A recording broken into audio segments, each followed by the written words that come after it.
तो पहली तो बात है बाबा जी उसकी तरफ बहुत देर तक देखते रहे, और बहुत पुराना चीज था भाई, उसका कोई काम नहीं हुआ होगा, उसको अपने ज्ञान से विश्वास हट गया। ऐसा आपके साथ भी कई बार होता है। मान लो आपके 10 काम दुनिया में हैं, 10 कामों में से आपके 8 काम हो गए और 2 काम नहीं हुए, तो आपको ये होगा नहीं यार। एक तरफ तो ये संत महात्मा ये कहते हैं कि भगवान के नाम सुमिरन करने से सभी काम हो जाते हैं, और मेरे तो सभी काम हो ही नहीं है। तो आप क्या होता है, फिर आपका विश्वास डगमगाना शुरू कर देता है। देखो सब काम उसी इंसान के होते हैं। अब आप देखो आप में वैसी वृत्ति है नहीं है। सब काम दुनिया के, चाहे लौकिक जगत के हैं चाहे अलौकिक जगत के हैं, उसके इंसान को होते हैं जो इंसान अपने सदगुरु को पूर्ण तरीके से समर्पित है, जिसने अपना तन मन धन सब सदगुरु को सौंप दिया है, जो सभी कामों को परमात्मा का काम समझता है। ये नहीं है मेरा काम है। आप लोग क्या करते हैं, आप उन कामों को अपना समझते हैं, ये मेरा काम है। आप इन घरों को अपना समझते हैं, ये मेरा घर है। जिस घर में आप रहते हो उसको आप समझते हैं ये मेरा घर है। किसी मंदिर मस्जिद गुरुद्वारे में चले गए, उस घर को समझते हैं ये परमात्मा का घर है। बस ये फर्क है। और अगर हम जितने भी काम करते हैं वो हम सब परमात्मा के समझ के करें।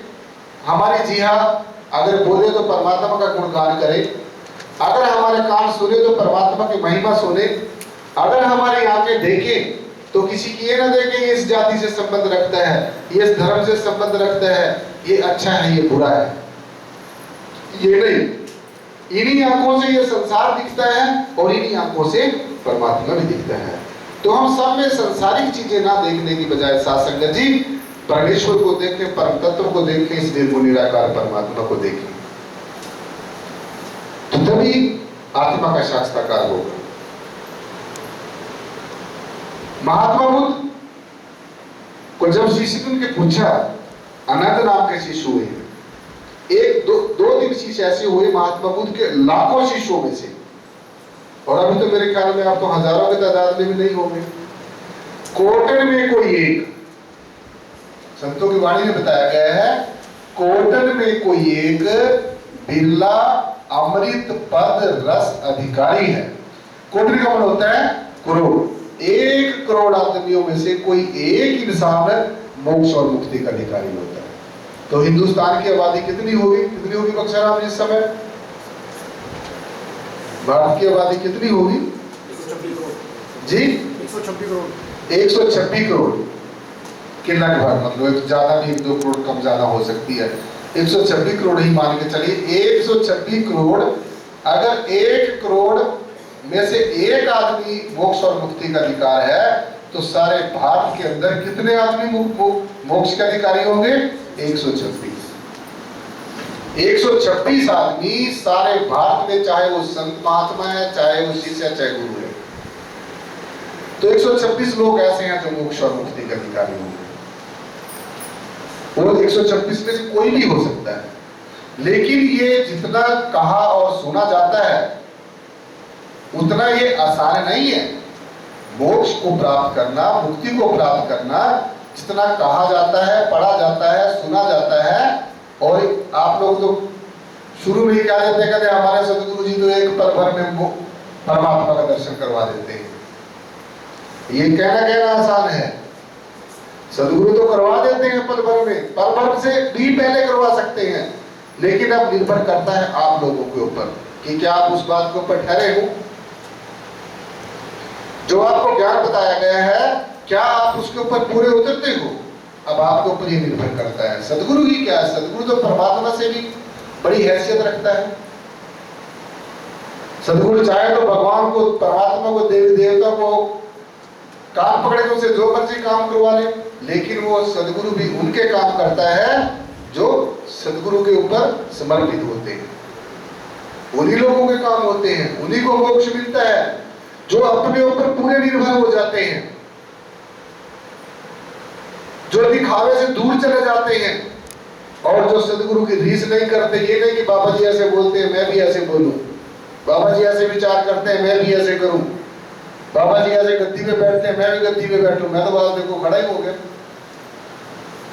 हमें गद्दी में बैठने का भी ज्यादा शौक नहीं है, ये सारी सृष्टि गद्दी ही गद्दी है। ये जब भगवान कृष्ण से अर्जुन ने पूछा, महाराज मैं आपके चरणों में प्रणाम करता हूं, अगर जब आप मेरे सामने ना हो और मेरा जो मन है आपको प्रणाम करने को करे, तो मैं किसको प्रणाम करूं? तो भगवान जी ने कहा, अर्जुन ये सारी सृष्टि मेरे चरण है, सारी सृष्टि ये मेरे चरण है। देखो कितनी दिव्य बात। ये सारी सृष्टि ही मेरे चरण है, सारी सृष्टि ही गद्दी है, जहां पर मर्जी बैठ के विचार करो।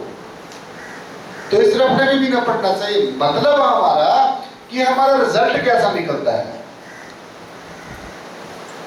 लास्ट में जाके आपका जो रिजल्ट निकलना है उस बात से मतलब है। तो परीक्षा में जब आप लोग बैठते हैं तो कोई ये नहीं पूछता कि आपने ये पढ़ाई रिश्तेदारी में बैठ के की है या अपने घर में बैठ के की है या बाहर बैठ के की है, ये मतलब नहीं। परीक्षा में जो सवाल को पूरा करेगा, जो हल करेगा, वो ही पास होगा।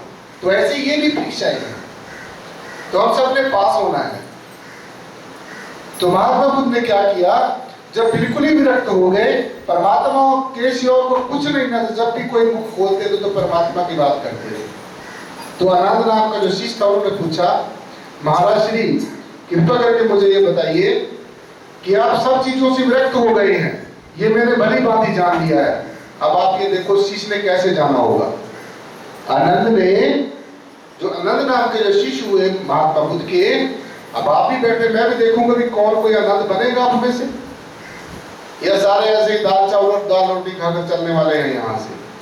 आपने भी बनना है, आपको भी वही ज्ञान दिया गया है, बोझ नहीं बनना अपने सदगुरु के ऊपर, सेवा करनी है।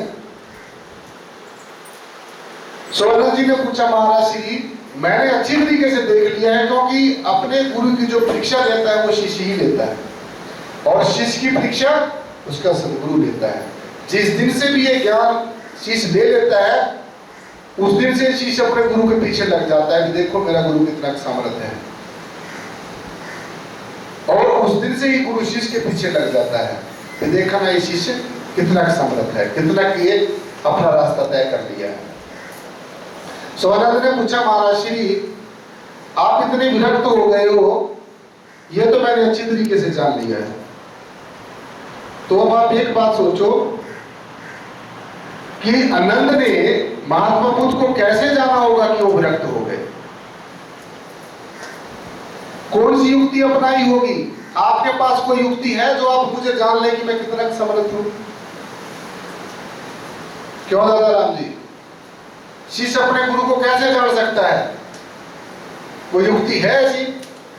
नहीं। आप ही मान लो आप मेरे शिष्य हो, आप समझते हैं कि मैं स्वामी जी का शिष्य हूं, तो आपके पास कोई ऐसी युक्ति है जो मुझे आप जान ले कि मेरे गुरु कितनी शक्ति के मालिक हैं? नहीं जान सकते। तो आनंद ने कैसे जाना होगा? आनंद ने महात्मा बुद्ध को कैसे जाना होगा ये, जब उसने ये बात कही कि गुरुदेव मैंने अच्छी तरीके से जान लिया कि आप वास्तव में हर एक तरीके से विरक्त हो। दुनिया में रहते रहते भी इंसान विरक्त रह सकता है, ऐसी बात नहीं है। जो मुर्गापी होती है, आप सब गांव के रहने वाले हो, आपने देखा होगा जो मुर्गापी उसमें तालाब में तैरती है, वो अपने पंखों को ऐसे ऊपर उठा के रखती है और सारी पानी में रहती है ना। मुर्गापी को कभी तैरते हुए देखना आम बात है ये। तो अपने पंखों को ऐसे ऊपर उठा के रखती है वो, यानी कि उसके पंख पानी में नहीं भीगते, और जब वो उड़ती है तो अपने पंखों को थोड़ा बहुत पानी लगा ऐसे झाड़ के तुरंत उड़ जाती है। और कभी आपने देखा होगा किसी पक्षी का आप अगर घोंसला टूट जाए या आप तोड़ जैसे बच्चे तोड़ देते हैं, तो वो पक्षी नीचे की तरफ नहीं आता, वो पक्षी ऊपर की तरफ उड़ता है। एक पक्षी, और आप तो पक्षी भी नहीं हो, इंसान हो, भगवान के सबसे श्रेष्ठ संतान हो, एक पक्षी के अंदर कितना ज्ञान है, कितना उसको समझ है। जो कमल का फूल होता है सारा गंदगी में रहता है, सारा तना उसका गंदगी में रहता है, गंदे पानी में रहता है, लेकिन फूल उसका ऊपर गिरता है। तो ऐसे ही संसार में रहते डरना नहीं है। ये कोई संसार कोई झाड़ नहीं है कि आप इसमें दब जाओगे कहीं पर या आप मर जाओगे इसमें, ये बहानेबाजी है इंसान की। तो ये बहाने कम करने हैं, ज्यादा से ज्यादा मेहनत करनी है। भाई चाहे आपके रिश्तेदारी में भी जा रहे हो, सुमरण करते जाइए, गुरु का काम तो वही रहा है। वहां पर हम 1 घंटा 2 घंटा लगेंगे, काम करने में तो हाथों से हम काम कर रहे हैं, अपने अंदर से सुमरण कर सकते हैं। सो एक बार भी अगर आपने निराकार जप लिया, वैसे तो ज्यादातर लोगों को निराकार के नाम से नफरत होती है, मैंने ऐसा भी देखा है। ज्यादातर लोग निराकारियों से निरंकारियों से ज्यादा नफरत करते हैं। क्यों? क्योंकि निराकारियों के पास एक ऐसा सच्चाई है, एक ऐसा सत्यता का ज्ञान है, दुनिया के किसी भी संत महात्मा के पास, किसी पीर फकीर पैगंबर के पास मिल ही नहीं सकता। ये कारण है। अब अपने गुरु जी से पूछा करते थे, गुरु महाराज जहां पर निराकार वाली बात आती है तो वहां पर लोग नफरत क्यों करते हैं? एक बार कोई हमारे मिशन का कोई पोस्टर लगा हुआ था कहीं पर, तो मैं भी वहीं से गुजर रहा था। उस बंदे ने मुझे नहीं देखा, हम हमारे ही पोस्टर को पढ़ रहा है, वो उसको कह रहा है अरे अरे अरे ये तो उनका निराकारियों का है यार ये।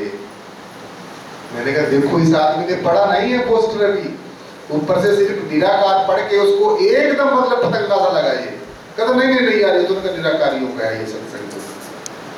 तो मैं रुक गया, मैंने कहा हाँ इसमें मत चले जाना भाई, निराकारियों के सत्संग में मत चले जाना, कभी यहां से तुम्हारे पीछे कोई भूत प्रेत लग जाए। मैंने कहा अभी तो तुमने सिर्फ निराकार वाली बात ही पढ़ी, एक शब्द ही पढ़ा है, तूने एकदम वैसे तेरे को पतंगा सा लगा। कहता ये निराकारी तो शराब पीते हैं। हमने कहा तुमने देखा? कहता हाँ मैंने देखा। अच्छा मैंने कहा रुक जा भाई 2 मिनट, तूने जिंदगी में कभी शराब पी? मुझे ऐसा लगता है तेरी तरफ देखकर एक बार नहीं 1000 बार तुमने शराब पी होगी, और अगर ना पी हो तो तब बता दे। तुमने जिंदगी में निराकारियों से चाहे मांस खाता मीट खाते होंगे या नहीं खाते होंगे, लेकिन तूने जिंदगी में मुझे तेरी तरफ देख के बेटा ऐसा लग रहा है दुनिया का कोई भी दुष्कर्म ऐसा नहीं है जो तूने नहीं किया हो, और तू आदमी देख के ऐसी बातें बना रहा है। और एक बात ध्यान रख लेना, ये जो कर्मों की रड़ी बांधी हुई है ये ऐसे कहने से नहीं छूटेगी। कहना जी हम तो सिर्फ गुग्गे पीर जी को मानते हैं। हमने कहा तो गुग्गे पीर को भी नहीं मानता, तो मनमुख आदमी तो किसी को मान, क्योंकि कोई किसी को मान लेता है। गुग्गा पीर कोई